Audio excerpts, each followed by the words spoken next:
नमस्कार, मैं हूं आलोक शुक्ला और आप देख रहे हैं वर्ल्ड न्यूज सर्विस। शुरू करते हैं खबरों का सिलसिला आज की बड़ी हेडलाइन से। संबित पात्रा बोले, भारत में 6 कंपनियां बनाएंगी स्पुतनिक वैक्सीन, लिबरल फंडिंग देने की भी है प्लानिंग। WNS दिल्ली से बड़ी खबर है कि भारत में कोरोना वैक्सीन की कमी को दूर करने के लिए केंद्र सरकार प्रयासरत है। देश में अभी तक 2 ही कंपनियों की वैक्सीन उपलब्ध है, सीरम इंस्टीट्यूट की कोविशील्ड और भारत बायोटेक की कोवैक्सीन।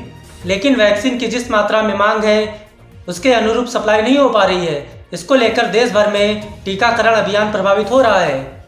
इसके मद्देनजर केंद्र सरकार विदेशों से वैक्सीन आयात करने की तैयारी में जुटी है। पिछले दिनों भारत और रूस के बीच वैक्सीन को लेकर डील हुई थी, जिसके बाद रूस ने स्पुतनिक वैक्सीन देने का वादा किया। स्पुतनिक वैक्सीन की डोज भारत पहुंचने लगी है। अगले महीने से भारतीयों को रूस की स्पुतनिक वैक्सीन लगनी शुरू हो जाएगी। गुरुवार को भाजपा प्रवक्ता संबित पात्रा ने स्पुतनिक वैक्सीन को लेकर सरकार का पक्ष रखा। संबित पात्रा ने कहा कि स्पुतनिक को लेकर भारत में जो वैक्सीन का उत्पादन होगा वो 6 कंपनियां करेंगी। संबित पात्रा ने कहा कि कुछ और कंपनियों को कोविड सुरक्षा स्कीम के तहत लिबरल फंडिंग देकर भारत सरकार ने वैक्सीन के उत्पादन को बढ़ाने का प्रयास किया है। पीएम मोदी आज बंगाल और उड़ीसा दौरे पर तूफान प्रभावित इलाकों का करेंगे हवाई सर्वेक्षण। WNS दिल्ली से मिली रिपोर्ट के मुताबिक प्रधानमंत्री नरेंद्र मोदी आज शुक्रवार को चक्रवाती तूफान यास से प्रभावित उड़ीसा और पश्चिम बंगाल के विभिन्न इलाकों का दौरा करेंगे और दोनों ही राज्यों में इससे हुए नुकसान की समीक्षा भी करेंगे।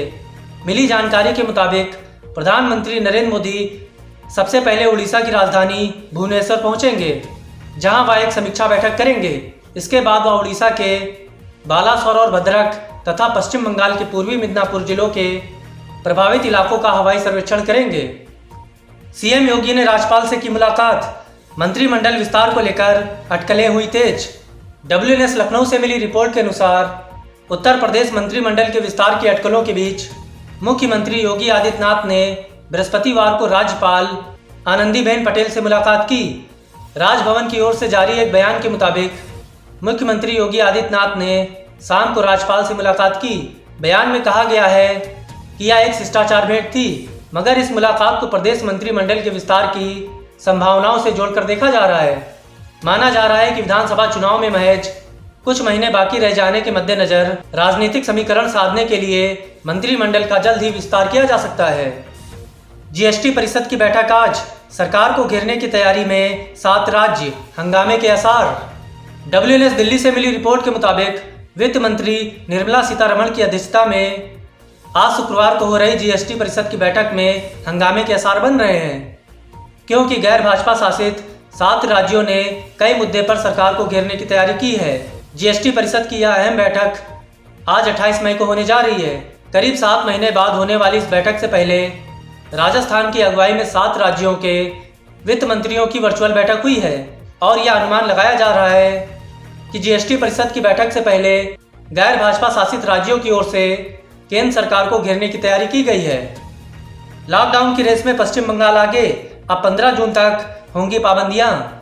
WNS कोलकाता से मिली रिपोर्ट के मुताबिक पश्चिम बंगाल की मुख्यमंत्री ममता बनर्जी ने बृहस्पतिवार को कोविड-19 को नियंत्रित करने के लिए लागू पाबंदियों की मियाद 15 जून तक बढ़ाने का फैसला किया है। उन्होंने कहा कि पाबंदियों की वजह से महामारी के हालात को थोड़ा बेहतर बनाने में मदद मिली है। उल्लेखनीय है कि पश्चिम बंगाल सरकार ने कोविड-19 के मामलों में तेजी से हो रही वृद्धि के मद्देनजर 16 मई से 15 दिनों तक पाबंदी लगाने की घोषणा की थी। सरकार ने पूर्व में घोषित पाबंदी की मियाद खत्म होने से 3 दिन पहले ही इसे 15 दिन और बढ़ाने की घोषणा कर दी है। इसी के साथ आज की खबरों में बस यहीं तक। देश और दुनिया की तमाम खबरों से जुड़े रहने के लिए देखते रहिए वर्ल्ड न्यूज सर्विस। नमस्कार।